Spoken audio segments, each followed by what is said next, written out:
At this place in history, we're in Burlington off Pine Street with Executive Director of the Vermont Historical Society, Steve Perkins. Steve, we're talking about what's behind us, I assume. We're not getting bagels, right? We may get bagels later, but you know, right behind us here is the Pine Street Barge Canal, or as it used to be known, the Burlington Barge Canal. Barge Canal, what does that mean? So a barge canal, well, many different meanings. This barge canal was very important in the growth of Burlington as a worldwide lumber center. So the lumber industry, where were the trees coming from? So trees are coming from Canada, Okay. and they were coming down the Richelieu River into Lake Champlain, and then they were coming to Burlington, where they then could be milled, planed, and transshipped out via railways. So a huge rail center all through here. So this brings us to the Barge Canal. Yeah. So when they say barge, we're talking about kind of sailing canal boats, not really barges. There was a guy named Lawrence Barnes, very wealthy guy in Burlington. This is how he made his money. He realized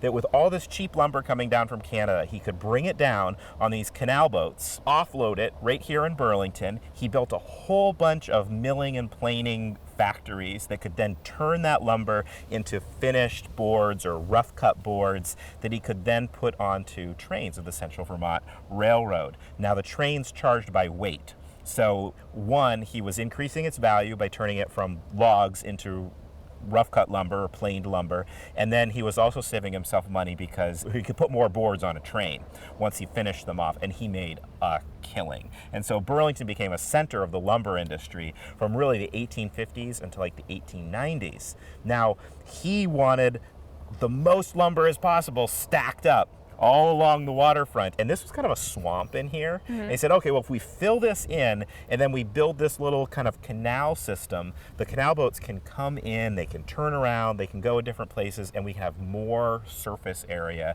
to stack lumber. Wow, when did the lumber industry kind of die off around here, and what replaced it? Yeah, so I mean, by the 1890s, right around 1900, they had really cut down most of the big growth Canadian lumber that was coming to this area. Burlington started to replace it with other things, you know, the shipping industry, manufacturing of other goods and services all along this Pine Street corridor, but it meant that the Barge Canal somewhat went out of use. Now at the same time, we have to remember that all the cities in the United States were becoming gasified, so they were adding gas services for both lighting and heating and cooking.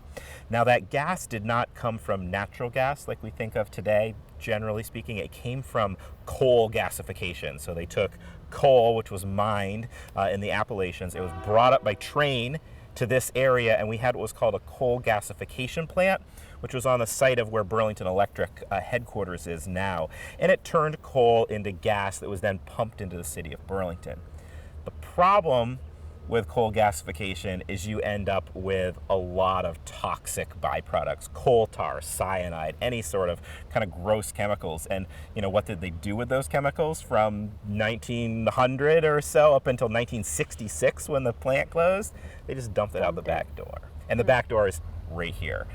The swamps all around this Barge Canal. Ultimately, I think today we know this area as a super fun site more than as a great example of our industrial past. If you want to know about our history, come down, take a look at the Barge Canal. At this place in history.